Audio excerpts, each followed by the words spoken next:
Hello world, Patricia O'Connor and Frida Reva Darcy here. We're both in the house, although we're not the stars of this show. What you see, aside from the statue in the background, in the foreground is the apex of a Dawn Redwood. Yeah, this little Dawn Redwood. And this guy is just now starting to bud out for the spring.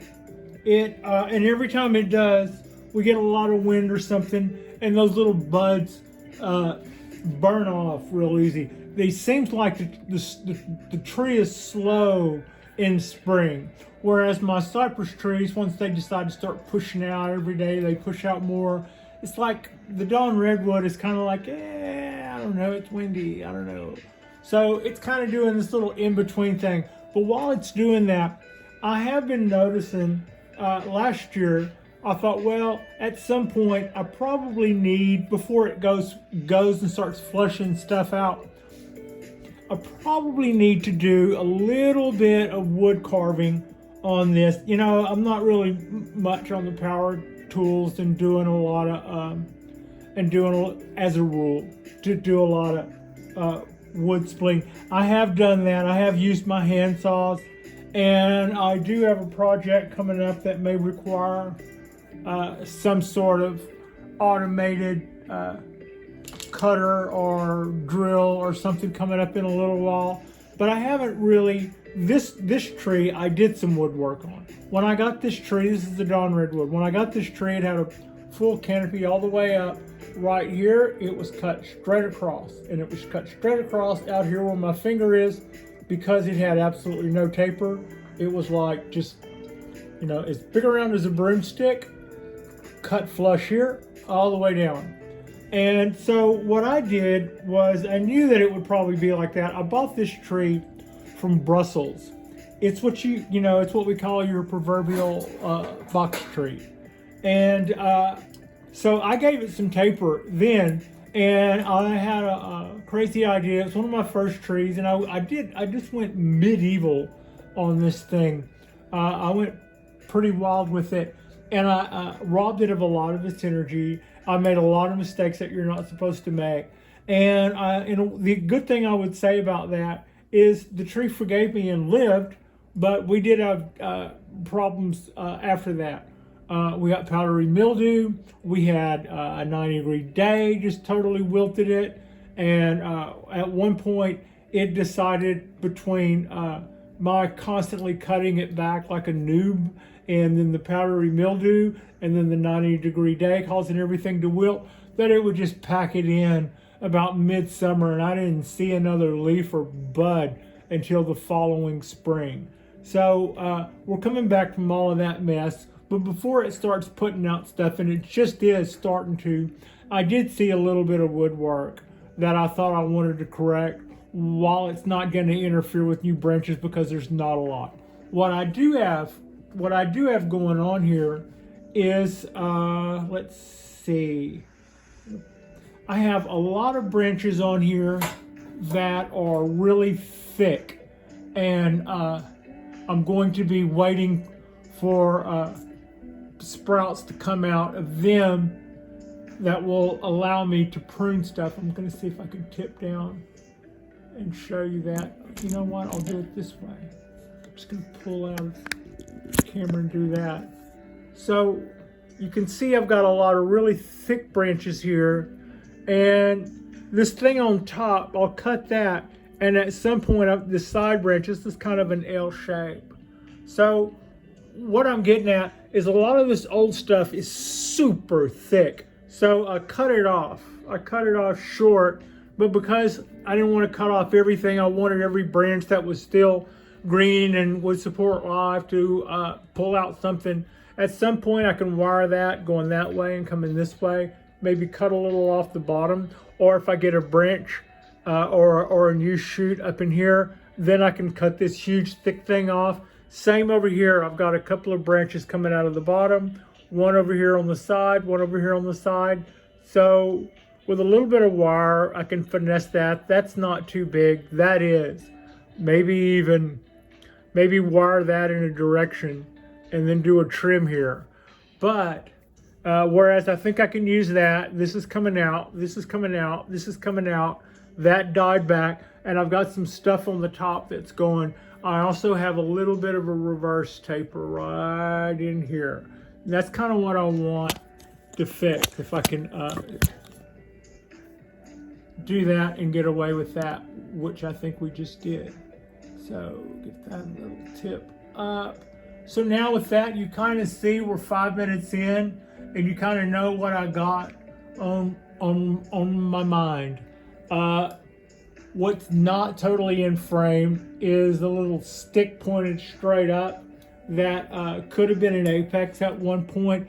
I'm kind of thinking these little sprouts here, if they do what I hope they'll do, they will more than likely fill that bill. So what I'm looking to do is just do a little bit of cut and tear here. And what I'm doing is I'm picking the spot where I would like this apex to be. I want it to be that thick. And now I'm looking at the angle of these cutters, these pruners, these cutters. I guess this is the limb splitter. And I'm looking at that and I'm trying to line that up with the angle that I intend to use. And we'll just kind of make that. And then we will come right down.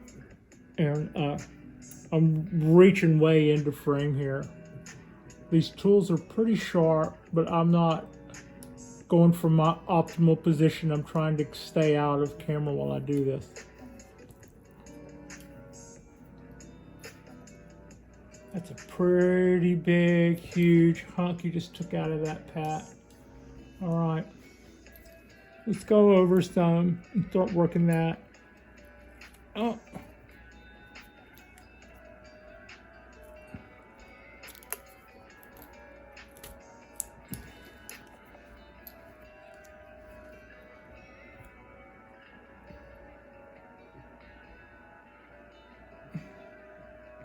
Okay, and if you kind of can notice, I'm angling these cutters back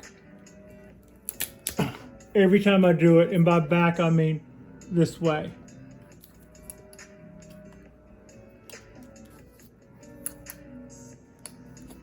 That was a hell of a bite there for sure. It already had some pretty good wraparound going there. Some of that wraparound on that trunk I'll be giving up, but it did have this bend, which I didn't mind, because I think with branches and stuff, that much of it will kind of straighten itself out. What I did mind was that it was swelling out here. Not that it doesn't look like it's swelling out now with me putting those splits. But now I'm just gonna go in this way and I'll start breaking away at this. I'm not breaking and tearing as much as I'm just gonna go through here and kind of start splitting it.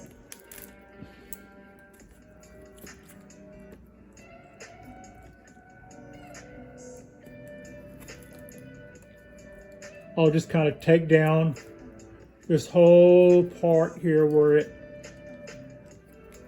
got kind of club-like on the end, and get a little bit something I've jokingly referred to as the proverbial vampire steak. I think I've got enough splits in there to get started. That's not like a final count on that, but what I've got here is a bunch of cuts going this way, and that will allow me to start tearing away at this in a way that we want to look natural, like Pat's pick of the camera there. So now we go in here with our gin pliers and just kind of start grabbing at this stuff and peeling it back. What I want to do is wrap it around like what you see me doing here. That's kind of trying to control the cut a little better. How much I tear away that way. You know, kind of exercising a little bit more control rather than just pull and rip, which I also do, but still, in all, I would advocate, I need some more cuts in there. I need more cuts to grab onto.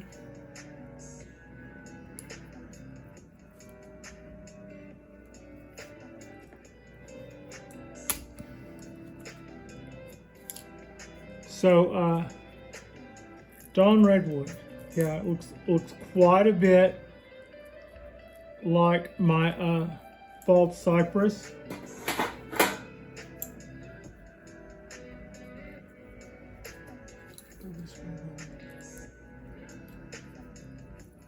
Just gonna wrap that down.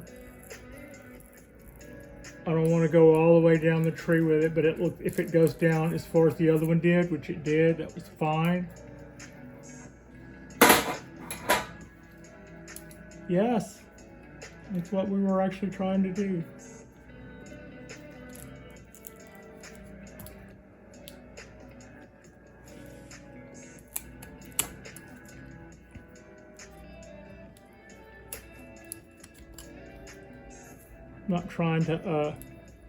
I'm not trying to enact the perfect cut either. I'm just kind of going in here in between the grain and trying to split it a little so that I won't come away looking like I've got a perfectly machined cut.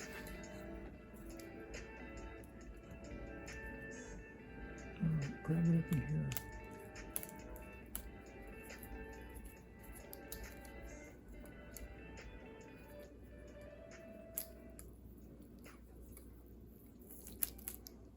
Good.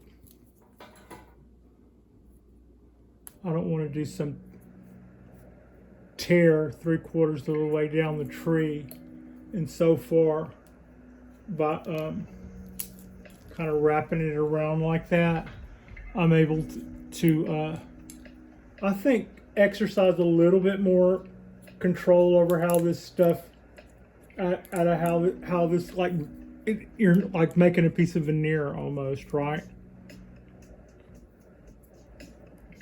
How many cuts do I have in there? We'll split it some more.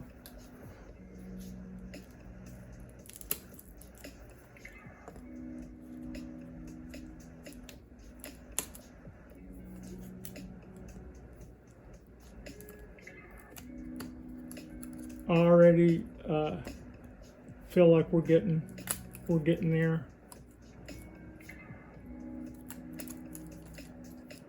But then this video is already longer than I thought it would be. I thought I would do this a lot quicker. We're eating right through this here, Frida. Now, first mistake I made in bonsai that I was aware of. I might have made a mistake before that I hadn't figured out yet.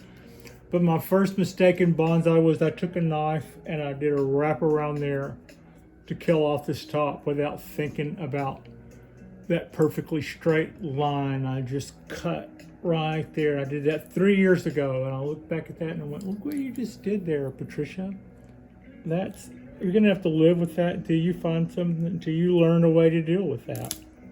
And so here we are. I'm still looking at it. My very first goof up. Yeah.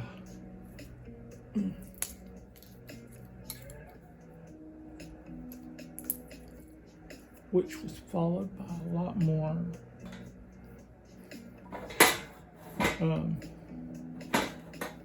experience.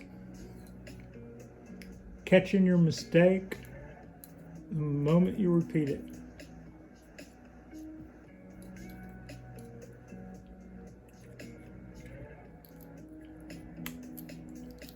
Okay.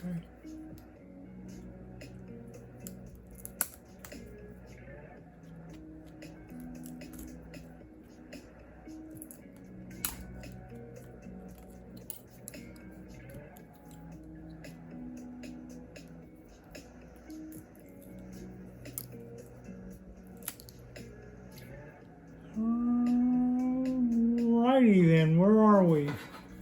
Still a little fat here.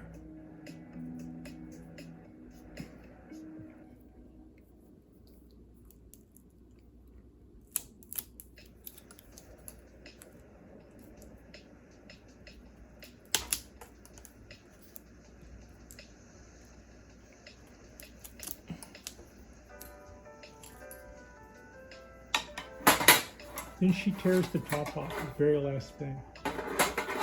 Well, we would grow another top if that happened, but I don't think that'll happen. I think we'll be okay.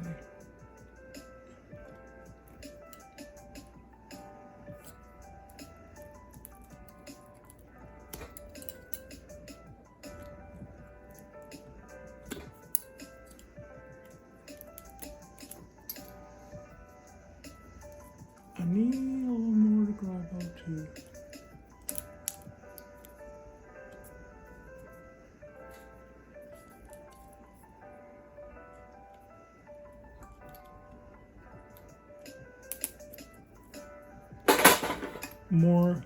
More bites.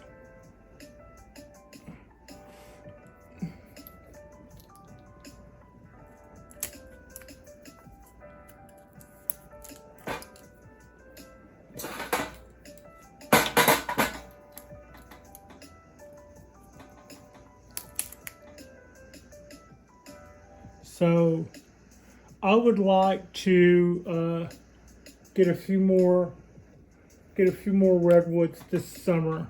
I'm thinking about a coastal redwood, which is an evergreen. I'd like maybe a couple of those, maybe a small group. I don't know. I haven't really thought about that. I haven't completely thought that out yet. I think I'm getting there.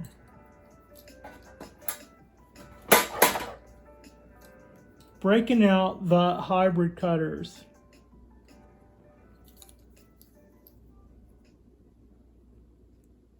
I'm just kind of trying to visualize the edge of that hybrid and see, yeah, something like that.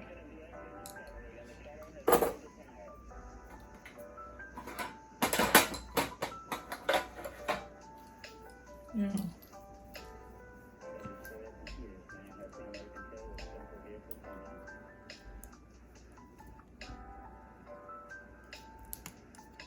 Oh, that's pretty chewed up already. Okay. This last part, I don't think you're even going to be able to see. All right.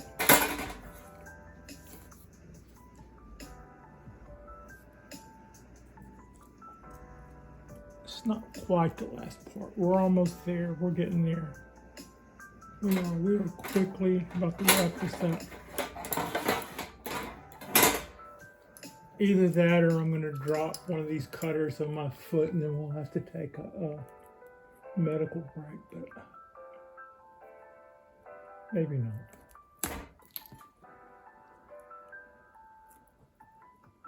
Go baby, you'll be okay. Yeah.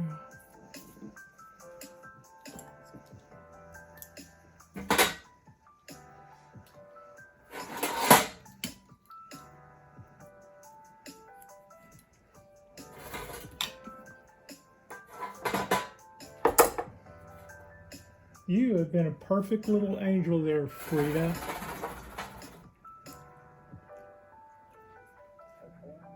All of this stuff right here, that's all new. So we'll let it hang out.